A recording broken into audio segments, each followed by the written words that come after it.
Ian Murray, do you accept this is a good budget for Scotland? £1 billion package to help the oil industry and an additional £650 million available to the Scottish Government through the Barnett formula? Well, there are sweeteners in this budget, and we're quite glad that the Chancellor has moved on oil and gas. We would have liked to have gone an awful lot further in terms of exploration and looking after those sites that may be decommissioned before the end of their time. And we do appreciate the Barnett formula consequentials, mainly through the sugar tax that's been introduced. But one of the things that is a feature of this groundhog budget is the fact that he's failed on every single test he's set himself since 2010. He's failed on debt, failed on deficit, failed on investment, failed on trade gap. He's failed on every single measure he's set himself against, and that's why we're still looking at major cuts to public services and major cuts to disability benefits. He says they're still on target to reach the surplus by 2020, though. Well, look, he's on target to reach his surplus by 2020 by a bit of accounting trickery, by moving stuff forward a year, and also he's downgraded every single measure that he set himself just in the autumn statement at the tail end of last year. I think it was mid-November. So he's asking the public to take an awful lot more pain in these particular budgets for not much gain. He's failed fundamentally to do anything about the deficit and indeed the debt. Stuart Hosey, do you accept that when it comes to problems with the oil industry, this is a listening government? They've listened to the concerns of the industry and they've acted accordingly? Well, we welcome the removal of PRT and the cut to the supplementary charge. But of course, you should have listened to industry far, far sooner. They've been taking their own steps to reduce their costs. The UK government needed to reduce the fiscal cost as well, so it's welcome news. We asked for it, but he should have acted far, far sooner. Ian Murray, one of the key announcements was the raising of the threshold at which people start paying 40% rate of income tax. The Scottish Parliament will be getting control of that next year. Will Labour be matching that commitment? Well, the Scottish Parliament will be getting the whole of income tax next year and be able to set their own rates and their own bands. And we've already said that we wouldn't take that particular increase and we'd use the money, well, it was for the tax credit cuts, which is no longer required. So we'll be using the money to reallocate to other things. I think what's important here is Scottish taxpayers will be paying more than people in England? Well, that's the devolution of income tax and the way it works. The Scottish Parliament can make different decisions, and we can either continue on this ideology of austerity, or we can actually use the powers of the Scottish Parliament to do something about it. And I think we've seen from this budget is that if you continue to cut and salami slice to the bone, you end up with a deficit situation that is even worse and a spiral of debt that you can't get out of. And that's the current problem that the Chancellor's got. We want to try things differently in Scotland so we don't get into that spiral of austerity. Stuart Hosey, will the SNP be matching this commitment that the Conservatives have made today? Well, we'll publish the manifesto in around a month's time, and of course those powers will come the following year.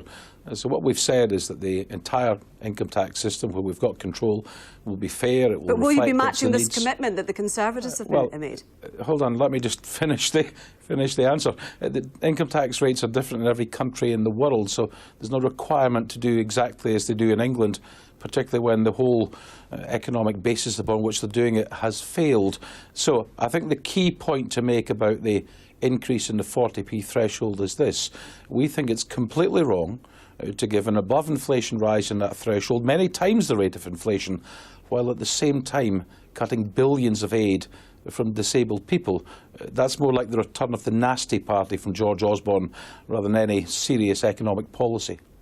Ian Murray, despite the gloomy global economic outlook, the UK has one of the strongest growth figures of any major European country, Western country. High employment, low unemployment, low inflation. The UK is in a much stronger place than many countries.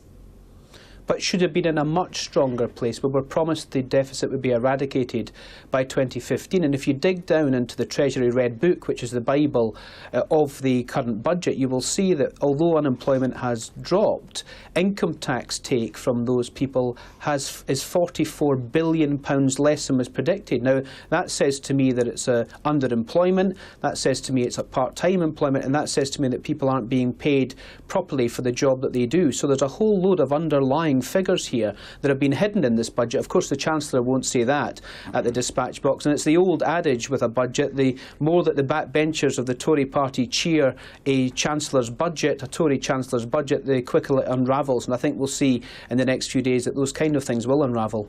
Stuart Hosey, do you accept that the British economy is stronger than many other Western economies? It depends how one measures it, and that's not meant to be evasive. Many European countries have got far smaller deficits. Indeed, I think the UK's got one of the largest deficits. And in terms of growth, it's higher than some of the others, but even UK growth has been marked down, I think, for almost every year in the forecast period. You know, the Chancellor can bandy about one or two numbers that make the numbers seem, you know, relatively good. The truth is that his long-term economic plan has failed utterly. Okay. And to give just one example, he promised borrowing this year would be barely £20 billion. He's not now going to hit that for another 4 years. This was a story of failure today. Stuart Hosey, on the sugar levy, are you with the Chancellor or with Iron Brew? AG Barr says it's extremely disappointing that soft drinks have been singled out.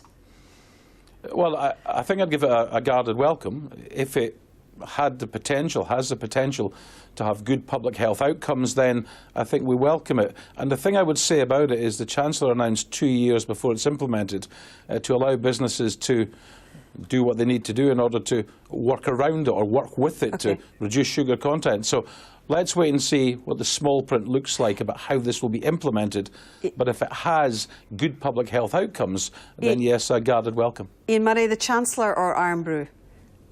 Well, I don't think it's as simple as that. I think the sugar tax is welcome, but I think it's a blunt instrument. And you've seen today that whilst he said the sugar tax will help with childhood obesity and help with all those issues around children's health, he's cut £200 million from the public health budget. So it's got to be a package of measures in terms of not just, and I think Iron Brew are right on this, it can't just be about a sugar tax. It's got to be about much more than that. And he has singled them out today as much as we welcome this, but it's got to be a whole package of measures around public health to make sure that the children's obesity problem is dealt with correctly, and you can't do that while you're salami slicing public health budgets.